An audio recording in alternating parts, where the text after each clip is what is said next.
yourself and feel something you've never felt when he asked what else with Corey Man. Welcome to the podcast. Michael Sweet of the band Stryper. Yeah, what's going on? Stryper, believe it or not, still going against all odds. Oh, I truly believe it. I think I counted up. You and I have talked in the last 15 years. This is appearance number 6. So I hope you hear that as I'm still very much a fan, but you're still very much working, thriving, recording, touring. Which is your favorite? Oh, man. You know, I've been saying a lot lately that recording and writing are my favorites. If I had to pick one between the two, I would say writing. I love sitting down with the guitar or piano and just writing a song.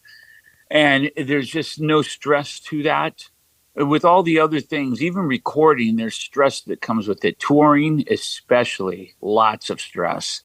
I don't like stress. As I get older, I like it less and less. Writing is stress-free, and I just love it.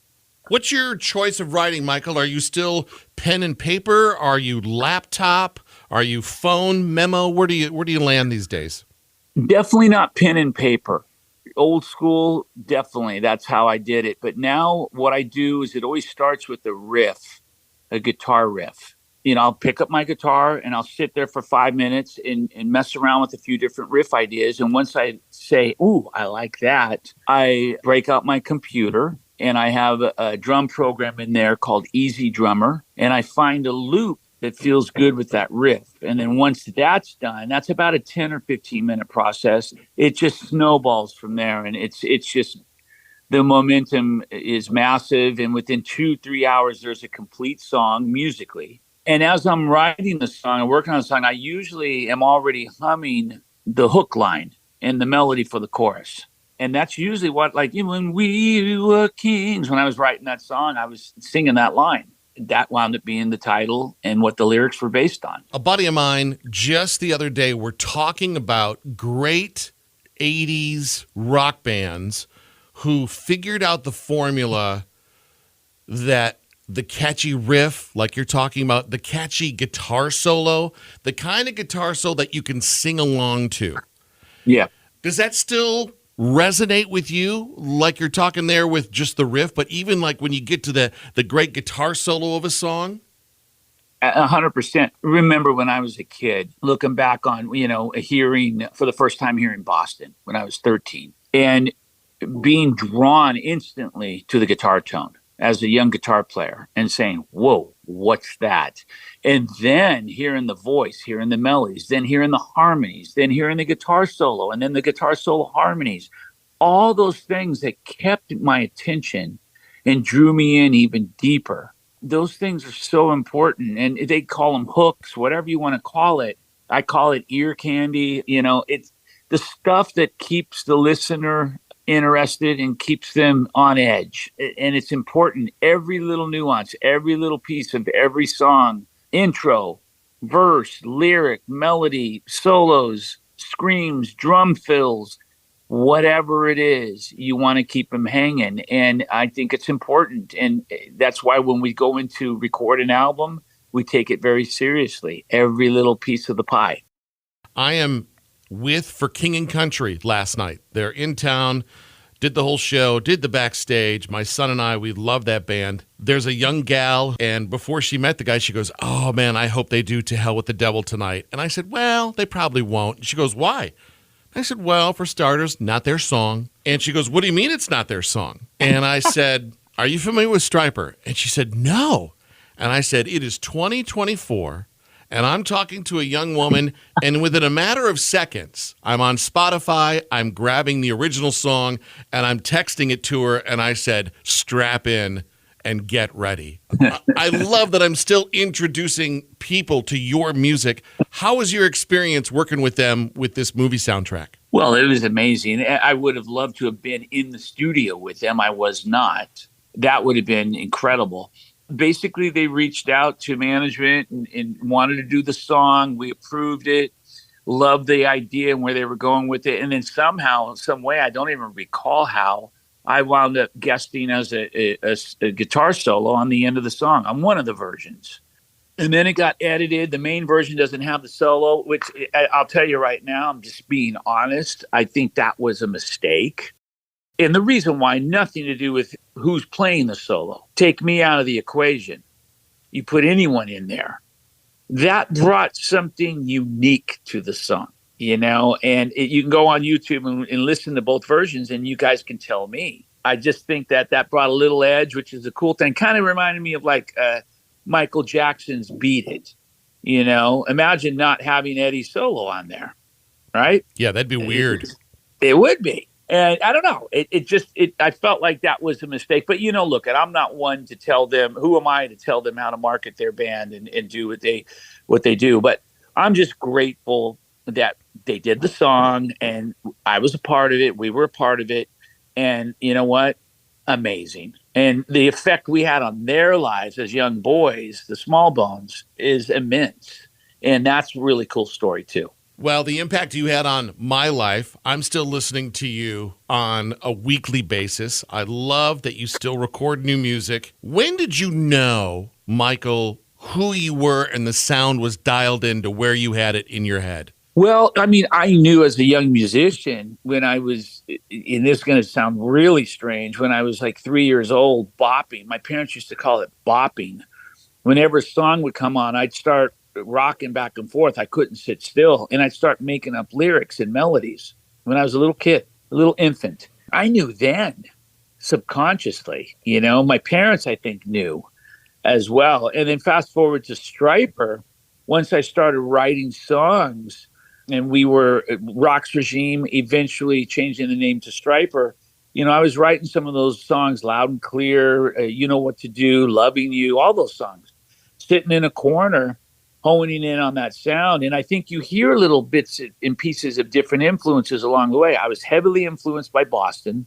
I was heavily influenced by Queen. I was heavily influenced by Van Halen. I was heavily influenced by Judas Priest. And I think you hear all those little bits and pieces and flavors of all those bands in all that old material. The new album is called When We Were Kings, September 13th. Why that title? Well, we sit around on the bus all the time and we talk about the old days, not in a sad way, but in a mind's blown way. Like, wow, look at what God's done with this band. Look at what we've accomplished. Look at where we've been. Insane. And I thought a song reminiscing about that, looking back on that, would be really cool. And that's what it's about. When we were kings of our own time, we started young and hoped to find. But seasons changed, and so did we. Now we long for what we used to be. And, there was something really magical and special about those old days, playing arenas. And, it was unexplainable. There was no explanation. If you asked me back then, how did you get here? I'd say, I have no clue. Because here we were, just some four punks who didn't know diddly squat about anything. And here we are exploding on the music scene. And I think it kind of blew everybody's minds. So that song's about that. Us in awe, looking back on the old days. On behalf of a fan who grew up sitting in the living room near the record player and staring at the Boston cover, any of the Jimi Hendrix album covers, staring at a Santana cover. I truly love album artwork, and you've gone and done it again. Why is album artwork still important to you? It's a thing of the past, sadly, and it doesn't matter much anymore to many people because we live in a digital age and people are all about downloading or streaming. So you don't get to go out and physically buy the album, not most people, and smell it, hold it, see it, rip that plastic cover off, open it up to see what's inside lyrically, credits, all that stuff. There's something to be said for that. And we're trying to keep that special, unique quality alive. And that's why it's important to us to still have albums, vinyl, CDs, even cassettes, so we can have the nostalgia of the past and all of us talk about it and still enjoy it.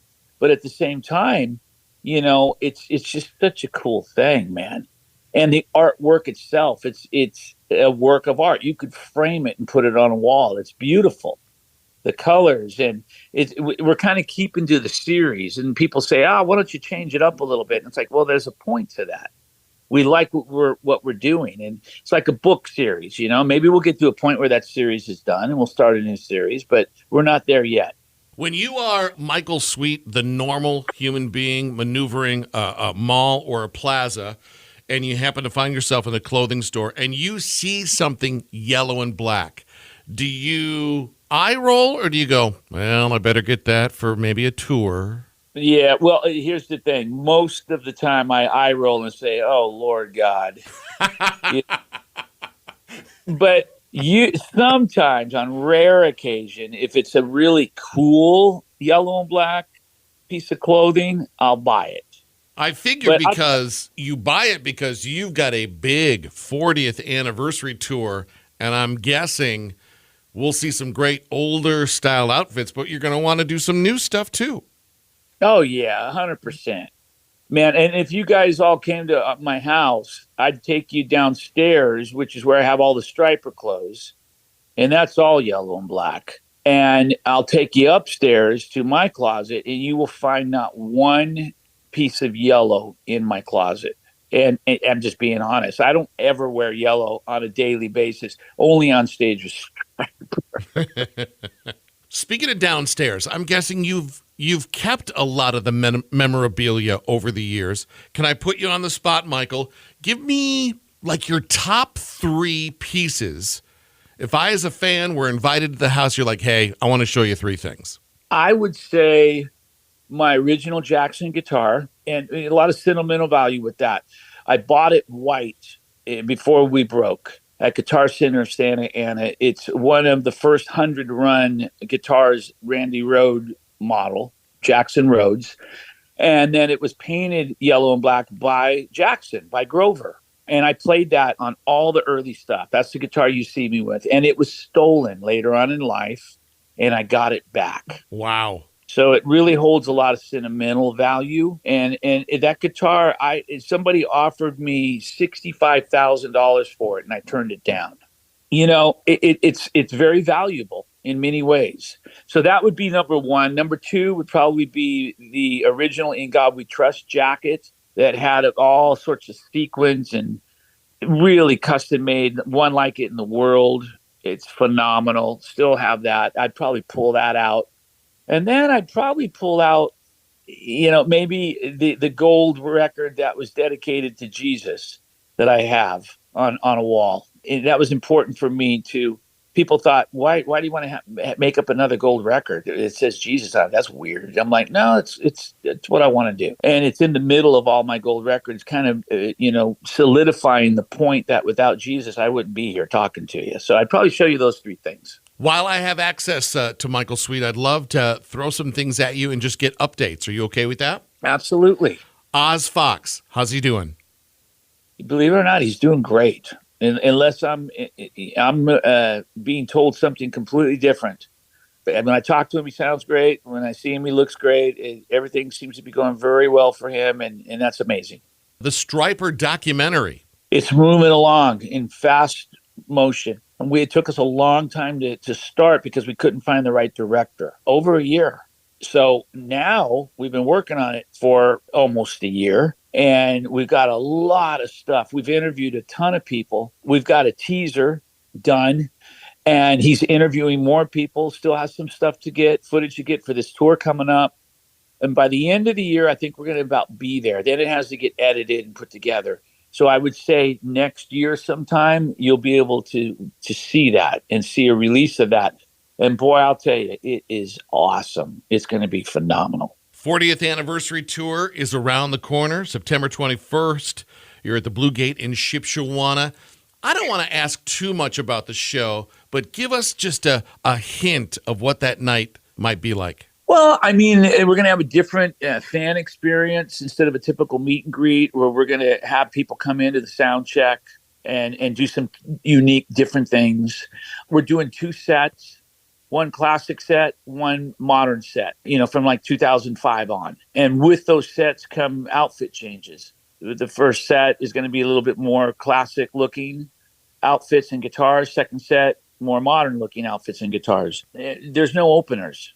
We're the only band. We're going to play. The first set will be an hour plus. Second set will be an hour plus. There'll be an intermission in between. Going to be very different in a great way. And we can't wait to get out there. And I think people are going to love it. I unfortunately fell for some clickbait about Stryper recently, and I want you to just clear the air. And I'm mad at the article. I'm not mad at you at all because I read it and I don't find it anywhere. But the headline was something along the lines of, they've changed their sound and fans aren't going to like it. And you said nothing like that in this article. So how about this? What's the vibe? What's the sound of the new album coming out on September 13th? Yeah, we haven't changed our sound. That's the whole point, is not to. We still have the same sound. We try to modernize it here and there and add little twists and turns along the way to unexpectedly surprise you. But we're still Stryper. You still hear the new album, any song on the new album, go, that's Stryper. It's got the signature sound, guitar tone, production, all the stuff you expect is there. But we always try to incorporate just little things that are different. And we definitely went back purposely. I went back as I was writing the album and wanted to give people something a little more poppy. So I wrote the song Grateful. It's kind of like our modern day version of Calling on You. We're always there for you. People were complaining we didn't do enough of that.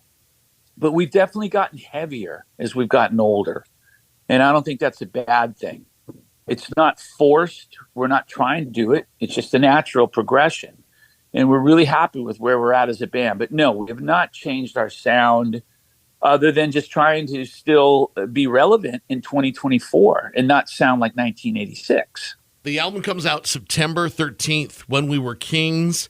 I oath to you, I promise, a full all-the-way listen from beginning to end. But do me a favor. I wrote down Grateful. I'll check that out. Give me one more song, Michael, like, hey, Corey, I want you to go listen to this song. And maybe a little behind the scenes of like, here's what happened during this song. There's something special about this one. Well, I mean, I'll give you two more songs. If you haven't heard them already, there's a song called End of Days. That's the first song we released. And it's definitely very powerful lyrically and musically. It's talking about the times we're living in, and especially according to scriptures and prophetically. So check that one out. That's a big punch in the face.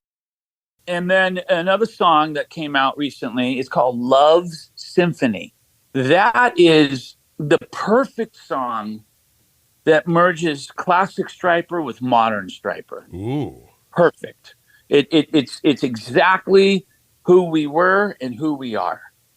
And I love that song. It's one of my favorites on the album. You got to check that one out because lyrically it's really cool. Musically it's really cool. It's a powerful song. It's time for Show and Share. That's it. This is actually my copy when it came out when I was a teenager. That's so awesome. What do you remember about this? As I hold it up to you, Michael, I'm holding up Soldiers Under Command. What's the immediate memory other than the van that comes up right now? Well, that album felt like when we were going into the studio to record it, it felt like we had become a professional band. The first album, it felt like a demo. It really was. It was an EP and borderline demo. It low budget. We were still feeling like a band that hadn't really become professional in whatever sense of the word you want to find or use. And then when we did Soldiers, we worked with the real producer, Michael Wagner. We worked in a real studio, Amigo studio, where Van Halen recorded. And it was the real deal. We were like doing it, at a whole different level. And that's what that album felt like. That's what I remember and recall with that album. That's my favorite classic Stryper album by far. Where does this one land? We're doing Show and Share. I've got the yellow and black attack in my hand here. Well, I mean, it's obviously the one that started it all. And I like the original 6-song version of that. I don't know which one you're holding in your hand. 6 songs. Okay, so that's the one right there that I love. The Nice. mix was more raw, not as much reverb. It was powerful. And then we redid it, added a bunch of reverb, remixed it, and a few new songs with Reason for the Season, and My Love I'll Always Show, a ballad version of that song. And I just didn't care for that one, to be honest. I never listened to it at all. And then Soldiers came out, and that really took things to a whole new level. It'll always be my favorite classic album. I'd put Soldiers first, and then I would probably go with The Tell with the Devil following that in terms of classic albums. Look what I brought in, Michael. I unfortunately don't have the amazing cover that came with this. You know, you got to go back in the archives. It was controversial back in the day. Tell me about when that happened. You have these battle angels on the cover. Well, I'll tell you what happened with that. We released it with the original cover, and everyone really liked it. Everyone loved it. The cover got rave reviews. And then what happened was Christian chains that were carrying the album started getting complaints. Some of the buyers at the chains started complaining because they saw the pentagram on the album. And what it was, if you look real closely, it was a pentagram that was being ripped from Satan's neck and tossed about by one of the angels. But the fact that it was on the album at all is what caused all the controversy. And they said, we're not going to carry it because of that unless you change it. We chose to change it because, you know, we were just trying to reach as many people as possible. It wasn't us bowing down and caving in to what we wanted to do. It was just that we wanted to reach as many people as possible. So then we switched it to the album you have there in your hands, and there you go. So the first album became a limited rarity, hard to find. It is still hard to find right now. You know what I love about Stryper is it's the original cast. I mean, Perry is the new guy, but you and Oz and your brother have been together for so long. Michael, is there a secret to the longevity? I think you've got to step up to the plate and let your actions match your words and your words match your actions. And what I mean by that is we are professing Christians. Everybody knows that. So I'd be a liar if I said we didn't have internal issues, or if I said there's no drama in this band. There's lots of it, believe me. But you have to, you know, get through it and put into play your faith, put into play your words, what you believe, what you read from the Bible, what the Bible tells us to do as believers. You got to suck it up and let love conquer all. And sometimes it's hard to do, you know, when you literally want to grab somebody by the throat and take him out back and give him a couple of whacks, you know, because those frustrations run high. And that's not just what I'm feeling. I'm sure every other guy in this band, if they were being honest, would say the very same thing. But again, I think the secret to the longevity is just love. Learning to live with each other's faults and learning to love each other with those faults. That's what it's all about. That's what Christianity is all about, is love. That's the base, the foundation of what we believe. When it comes to songwriting and your body of work, Stryper, other things that you've been a part of, what was the hardest song for you to write that had the best final payoff? Oh my gosh, hardest song to write. I mean, just uphill battle. Man, if you were to tell me to go listen to it right now, you're super proud of it, but it was a massive undertaking. I would say not necessarily hard to write, but more so hard to produce. A lot of parts going on, a lot of stuff going on, a lot of thought that went into it. Would be the song Yahweh. And I would say that's one everybody should go listen to. It's really a new classic. It's a new song that's become a classic, a staple in our set. One that if we don't do, people get upset every bit as much as if we don't do To Hell with the Devil. And it's a beautiful thing to see because, a lot of work went into that. It's one of my favorite Stryper songs, will forever be. And it's so awesome to see the reaction and to see that everyone else relates to it. It's powerful. It really is. Tour prep. You are getting ready for another great tour. You've been doing this forever. What is the worst thing to forget while you're on tour? Ooh, worst thing to forget while you're on tour? Probably your guitar. Has that happened before? It's happened before. I wasn't the one that forgot it. I packed up my guitar once at a show. We played. It was a plug and play festival.